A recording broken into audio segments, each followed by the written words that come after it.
स्वागत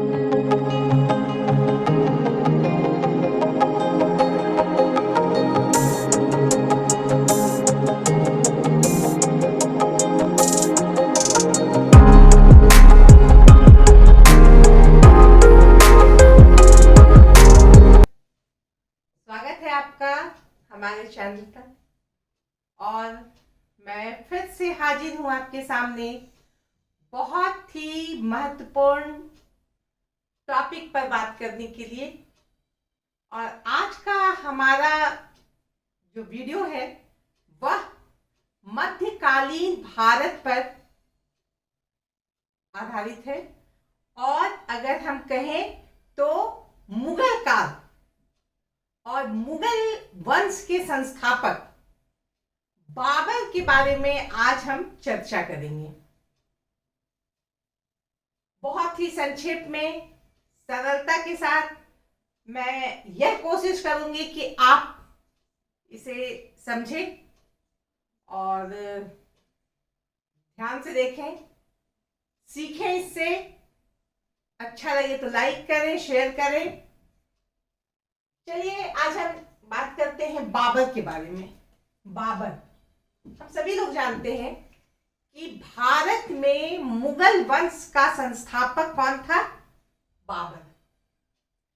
और बाबर का जो नाम था, असली नाम, वह था जहीरुद्दीन मोहम्मद।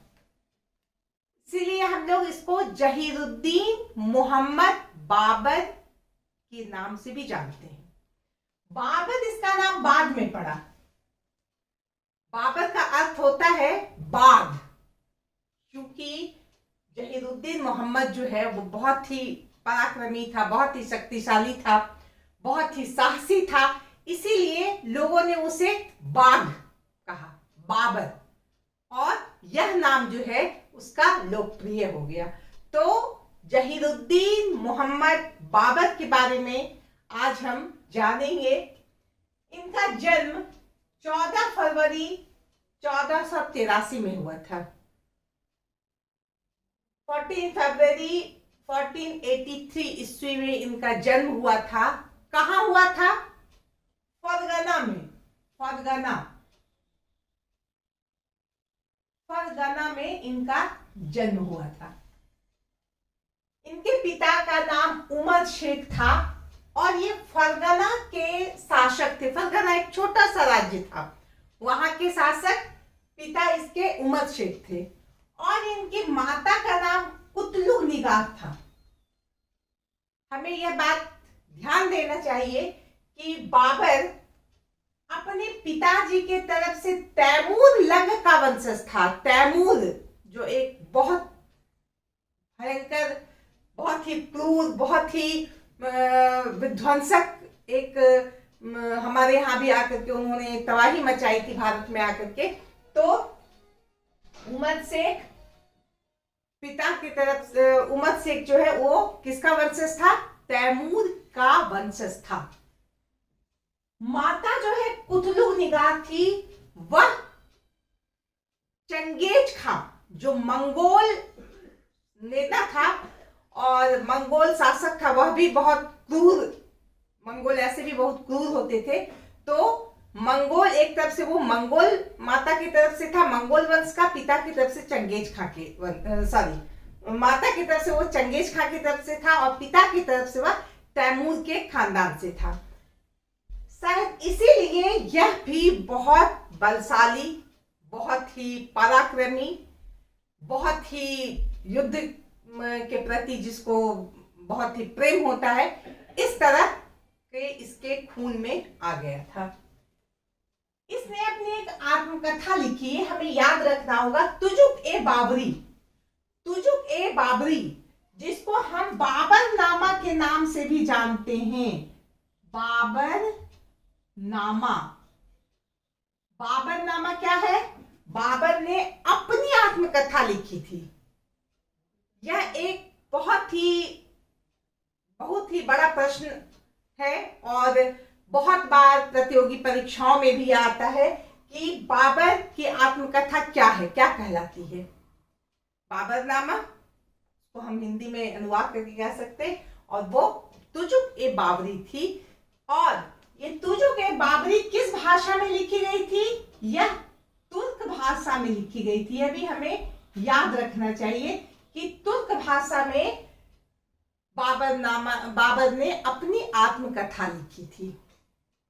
तो इस तरह हम सीधे नजर से देखें तो बाबर के बारे में हम इतना जानते हैं कि वो फरगना का एक शासक का बेटा था, और मात्र 12 वर्ष की उम्र में उसने फरगना का जो पावर था अपने हाथ में ले लिया। क्यों?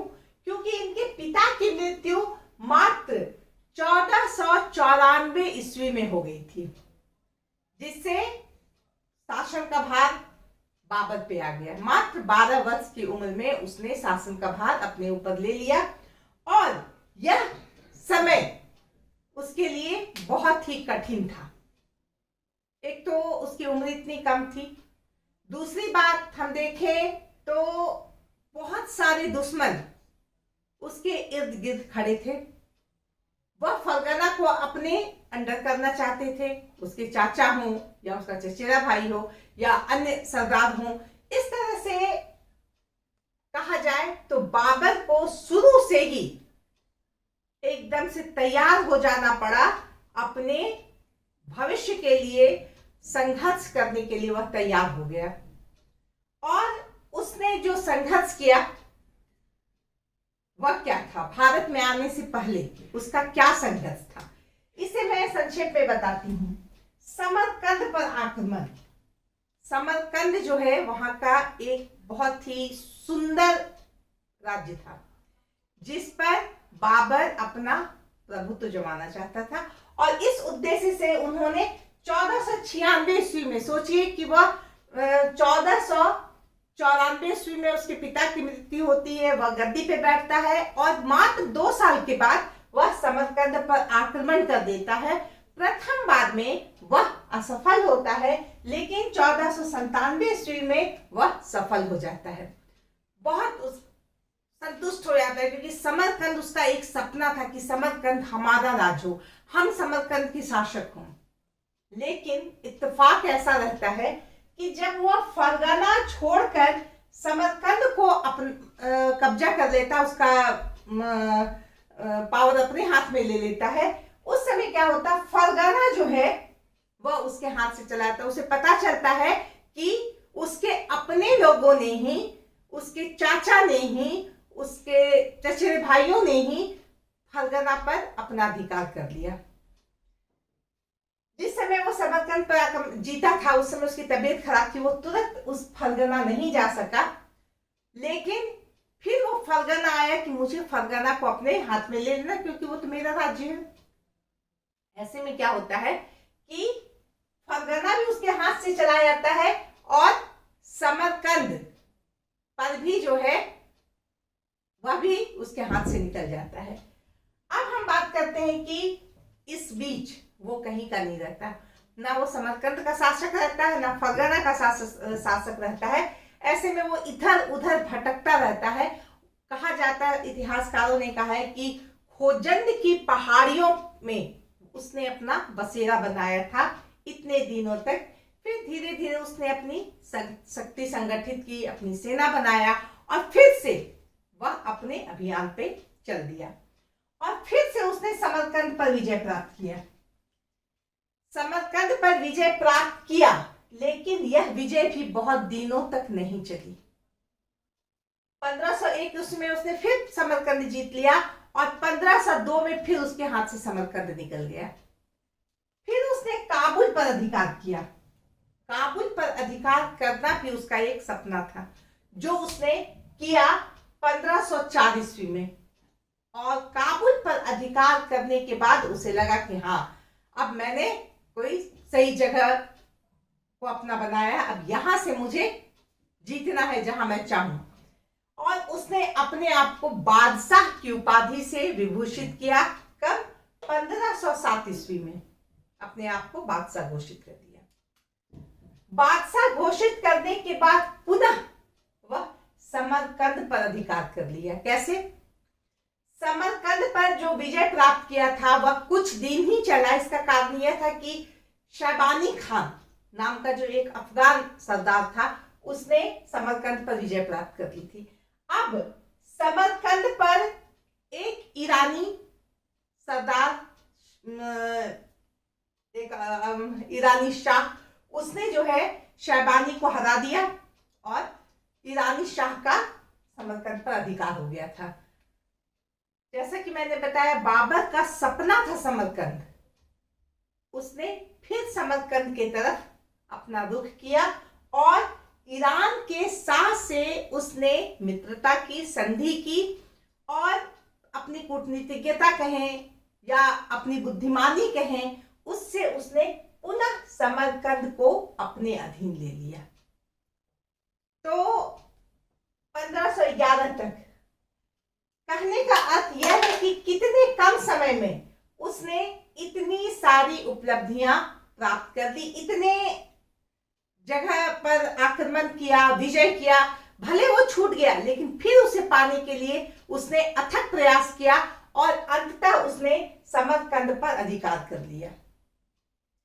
जैसा कि हम जब पढ़ते हैं बाबर के बारे में और सवाल आता है कि बाबर ने भारत पर अपना शासन कैसे स्थापित कर लिया या मुगलों का शासन क्यों भारत पर हो गया, तो हम देखते हैं कि सल्तनत काल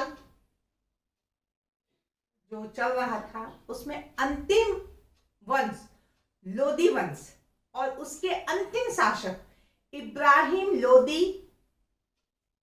शासक थे दिल्ली और आगरा के। एक समय जो सल्तनत काल बहुत विस्तृत क्षेत्रों में फैला हुआ था, सल्तनत क्षेत्र, वह अब बहुत सीमित क्षेत्र में आ गया था। दिल्ली और आगरा तक ही इब्राहिम लोदी या लोदी वंश का शासन चल रहा था।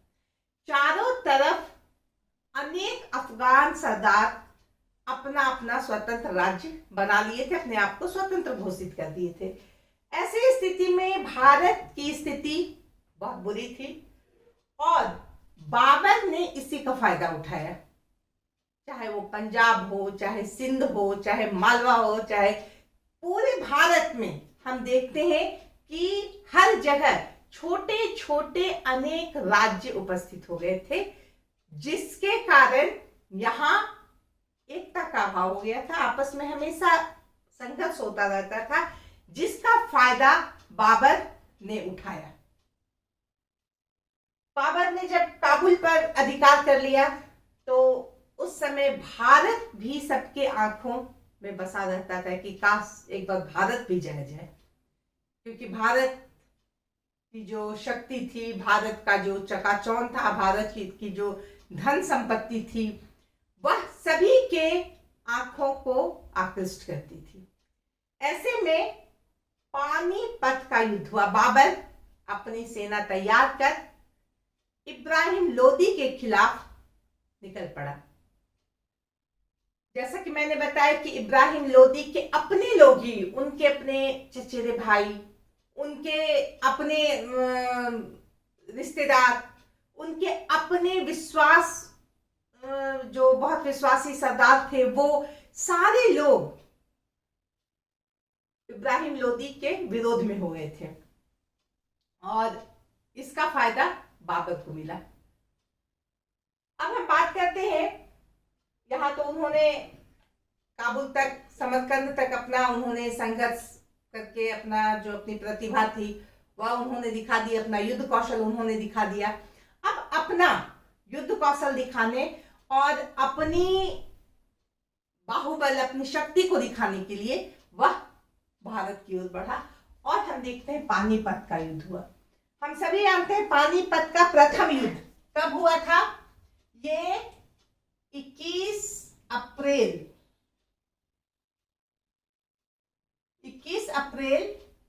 1526 ईस्वी में पानीपत का प्रथम युद्ध लड़ा गया और इस युद्ध में जीत किसकी हुई? बाबर की हुई। सवाल आता है कि पानीपत के युद्ध में बाबर जो बाहर से आया था वह कैसे जीत गया, इब्राहिम लोदी कैसे हार गया। यह एक बहुत बड़ा सवाल है कि क्या कारण था कि बाबर ने मुगल वंश की स्थापना पानीपत के युद्ध के बाद कर ली भारत में। तो यह एक बहुत महत्वपूर्ण बात है कि लोदी वंश या सल्तनत काल जो है, जो एक बहुत ही अच्छा समय रहा था, उसके बाद मुगलों का यहाँ आना और यहाँ जीत करके यहाँ बस जाना, सल्तनत पीरियड को खत्म करके मुगल वंश की स्थापना कर देना, यह एक बहुत बड़ी घटना थी भारत के इतिहास में ही नहीं, अगर हम कहें तो विश्व इतिहास में इसको एक महत्वपूर्ण स्थान दिया जा सकता है इस घटना को, क्योंकि इसके बाद जो है भारत का बिल्कुल भारत के इतिहास में या भारत के भविष्य में एक बहुत बड़ा मोड़ आ गया था। तो हम बात करते हैं कि क्या कारण थे कि पानीपत के युद्ध में बाबर विजयी हुआ। तो सबसे पहले हम बात करेंगे बाबर की महत्वाकांक्षा। हमने देखा कि बाबर कितना प्रतिभाशाली था, युद्ध कौशल उसमें कूट कूट कर भरा था, तभी तो वह 12 वर्ष की उम्र से अपने सपने को पूरा करने के लिए समरकंद पे आक्रमण, फरगना को पाने की कोशिश, फिर से समरकंद जब उसके हाथ से निकल गया तो फिर से समरकंद पर विजय, फिर से शैबानी खान से हार के निकल जाना, फिर काबुल पर विजय, फिर से समरकंद पर विजय प्राप्त करना। ये जो उन्होंने काम किया उन्होंने, यह उसकी सैनिक प्रतिभा को दिखाता था, उसकी महत्वाकांक्षा को भी दिखाता था, जिसके कारण बाबर यहां सफल हो गया। यहां पर भी उसने अपनी महत्वाकांक्षा दिखाई कि नहीं, मुझे लोदी वंश को समाप्त करके, अफगान वंश को समाप्त करके यहां मुगल वंश की स्थापना करना है। कुशल सेना, इतने सारे युद्ध के बाद उसे युद्ध के बारे में बहुत अधिक ज्ञान हो गया था। उसे पता हो गया था कि सेना कैसी होनी चाहिए, सेनापति कैसे होने चाहिए। उसके बहुत सारे सेनापति जो थे वह उसके बहुत ही संतुलित कहें या बहुत ही योग्य कहें, बहुत ही जिसको रणनीति का ज्ञान हो वो कहें थे। उसमें उसका एक बेटा था हुमायूं, वह भी वैसे ही बहुत ही पराक्रमी था और उसका सेनापति था। तो इस तरह हम देखते हैं इसकी सेना में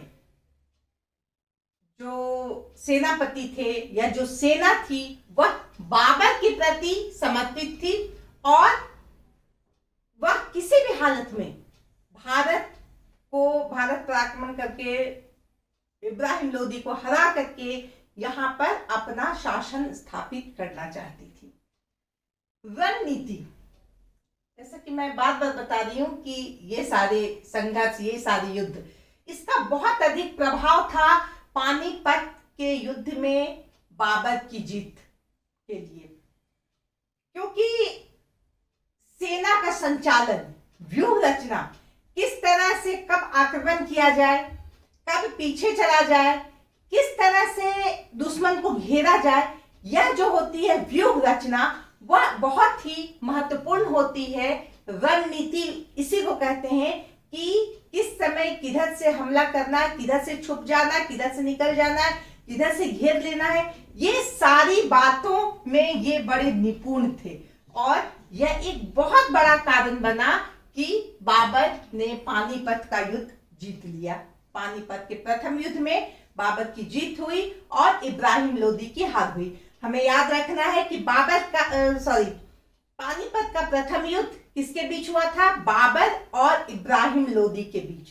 लोदी वंश का था इब्राहिम लोदी और बाबर मुगल वंश का था। इन दोनों के बीच युद्ध हुआ था। कब हुआ था? 21 अप्रैल 1926 में यह युद्ध हुआ था। और अब हम बात करते हैं बारूद का प्रयोग। सबसे पहले बारूद का प्रयोग बाबर ने ही किया। यह एक बहुत बड़ा कारण था भारत में मुगल राज के स्थापना का। एक बहुत बड़ा श्रेय इस बारूद को भी जाता है, क्योंकि जब तोप से बारूद के गोले बरसाए जाते थे तो विरोधी सेना जो थी वो तितर बितर होकर के वो जान छुड़ा के भागती थी अपना। यहां तक कि इब्राहिम लोदी की सेना में जो हाथी थे वो भी डर जाते थे, वो पलट करके पीछे चल देते थे और अपने ही सेना में जो पैदल सेना थी उसी को कुचलते हुए चले आते थे। तो इस तरह से बारूद का प्रयोग पहली बार भारत में बाबर के समय हुआ, बाबर ने ही किया और पानीपत के युद्ध में हुआ। यह भी हमें जरूर याद रखना चाहिए। और इसका इतना ज्यादा असर रहा कि इब्राहिम लोदी की सेना बहुत बड़ी होते हुए भी इसके सामने हार गई। सेना का उत्साह, इधर से हम देखते हैं कि काबुल से, समरकंद से, फरगना से लोग आए हुए थे बाबर के साथ उसके सैनिक बन करके। उन्हें पता था कि हम जहां जा रहे हैं भारत पर आक्रमण करने के लिए, भारत को जीतने के लिए, यहाँ पे अकूत धन संपत्ति है, इसे जीतेंगे। अगर मौका मिले तो यहाँ लूटपाट करेंगे, हमारे पास बहुत अधिक शक्ति, बहुत अधिक धन संपत्ति हो जाएगा। तो यह जो लालच और वह जो चकाचौंध था इन सेनाओं में के आंखों में, उसने इसके उत्साह को और बढ़ा दिया और ये सैनिक पूरे उत्साह के साथ लड़े। जबकि ये जिस क्षेत्र से आए थे उस क्षेत्र में गर्मी, बहुत अधिक ठंड पड़ती है और भारत में यहाँ पे बहुत उसके अनुसार, उसके अनुकूल मौसम नहीं था। फिर भी यहाँ के सैनिकों, वहां के सैनिकों ने यहाँ आकर के अपने आप को संतुलित रखा और युद्ध में मन लगाकर भाग लिया, जिससे बाबर विजयी हुआ।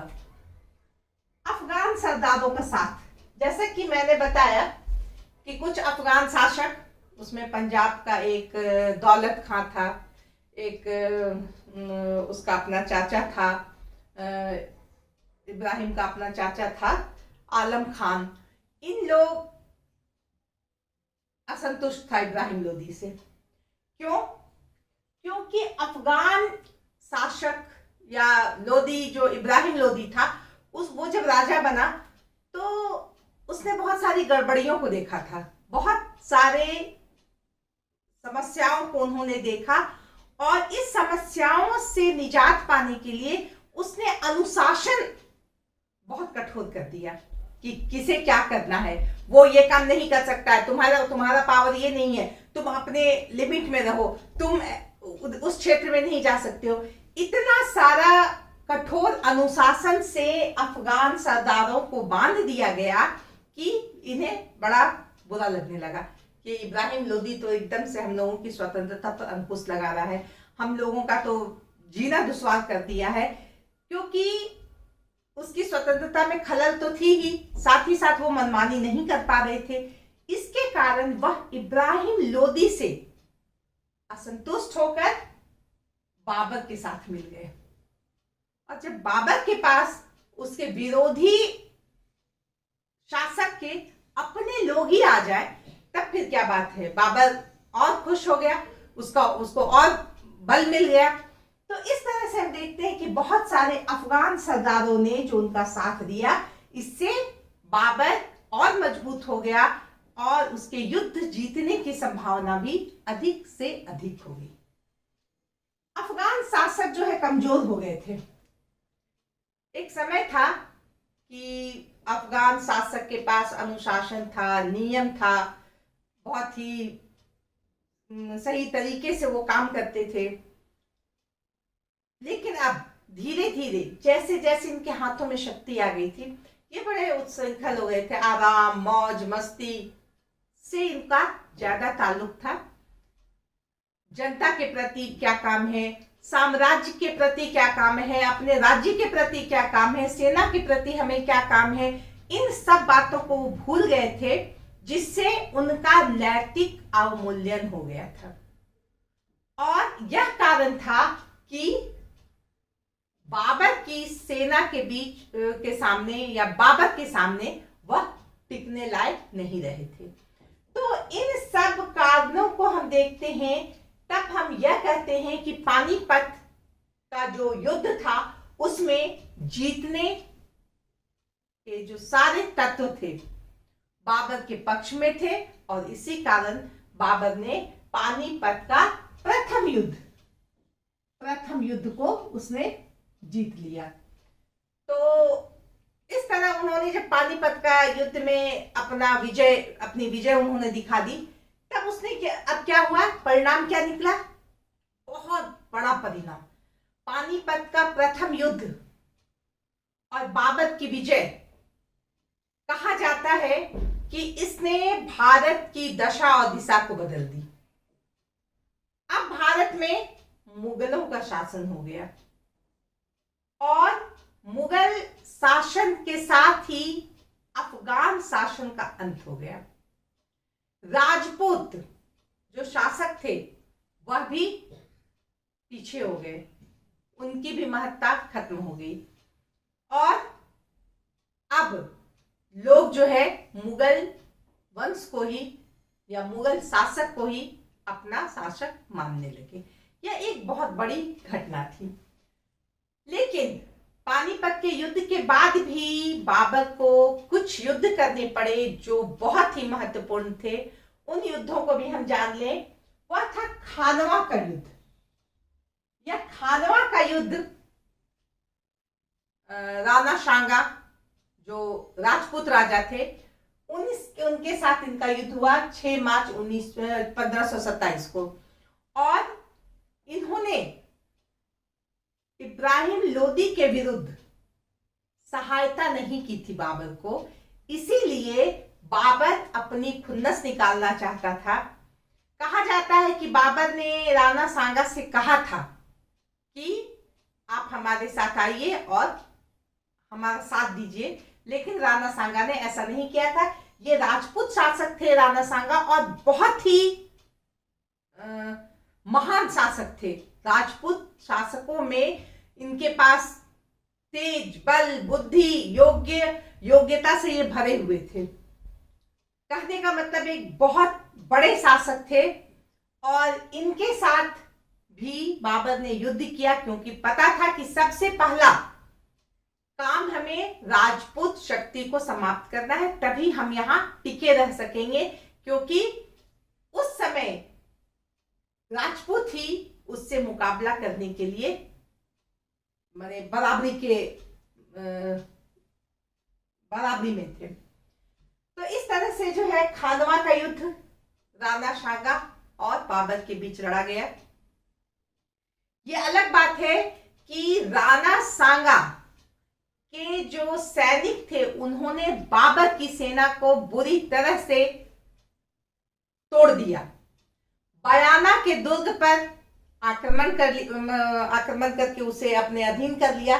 बाबर के सैनिक दौड़ते भागते पहुंचे बाबर के पास कि बहुत मुश्किल है राणा सांगा के सेना से युद्ध करना, लेकिन इस समय अगर राणा सांगा थोड़ा और आगे बढ़ करके बाबर पर आक्रमण कर देते, उससे आगे दिल्ली आगरा पर आक्रमण कर देते, तो बात कुछ और होती। लेकिन राणा सांगा ने थोड़ी निश्चिंतता अपनाई, और इसके बाद हम देखते हैं कि खानवा में पुनः युद्ध हुआ, जिसमें पूरी तैयारी के साथ बाबर की सेना आई, और इस बार 6 मार्च 1527 को खानवा के युद्ध में राणा सांगा हार गए, और बाबर की धरती, बाबर के जो पैरों के नीचे जमीन थी वह और मजबूत हो गई। चंदेरी का युद्ध। चंदेरी एक बहुत ही महत्वपूर्ण स्थान, मालवा और बुंदेलखंड की सीमा पर चंदेरी था राज्य, जिसका शासक मेदिनी राय था। उसने राणा सांगा का साथ दिया था युद्ध में, तो बाबर की आंखों में वो खटक रहा था, और इसके बाद उसने चंदेरी पर आक्रमण किया मेदिनी राय को हराने के लिए। यहां पर भी मेदिनी राय की सेना ने अभूतपूर्व पराक्रम का परिचय दिया, लेकिन अंततः बाबर की सेना के सामने 9 जनवरी 1528 को ये हार गए राय मेदिनी, और चंदेरी का युद्ध वो जीत गए। कौन? बाबर। घाघरा का युद्ध, घाघरा का युद्ध भी हुआ। इसमें अफगान सरदार ही थे जो बंगाल बिहार तक आ गए थे, कोई इब्राहिम के वंश के थे या अफगान वंश के थे। इन लोगों ने घाघरा में युद्ध किया और यहाँ पर भी घाघरा के युद्ध में अफगानों को पराजित कर दिया गया। 6 मई 1529 में हम देखते हैं कि बाबर का राज्य दिल्ली से लेकर के बंगाल बिहार तक आ गया। हिमालय से लेकर मालवा बुंदेलखंड के पास आ गया। तो बाबर जो बाहर से आया और यहां आकर इन 3-4 युद्ध के द्वारा भारत में उसने अपनी पूरी पकड़ बना ली।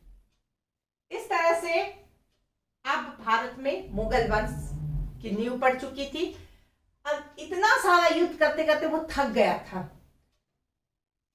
इसी समय कहा जाता है उसका पुत्र हुमायूं बीमार हो गया था, वो बहुत बीमार था। उसने अल्लाह से प्रार्थना की कि अल्लाह अगर तुम मेरे बेटे को ठीक कर दो, उसके बदले मेरी जान ले लो। और ऐसा ही हुआ, हुमायूं ठीक होता गया और बाबर की सेहत बिगड़ती गई। और अंततः हम देखते हैं कि 26 दिसंबर 1530 ईस्वी में इनकी मृत्यु हो गई, बाबर की। तो 1526 से लेकर 1530 4 साल तक उसने भारत में अपना पराक्रम, अपनी योग्यता दिखाई और मुगल शासन की नींव रख दी। हम कह सकते हैं कि बाबर एक सचमुच में बहुत ही पराक्रमी, बहुत ही योग्य, बहुत ही महान शासक हुआ, जिसने बहुत ही कूटनीतिज्ञता के साथ उसने जब दिल्ली पर, आगरा पर आक्रमण किया और वहां का शासक बन गया तो आम जनता भागने लगी।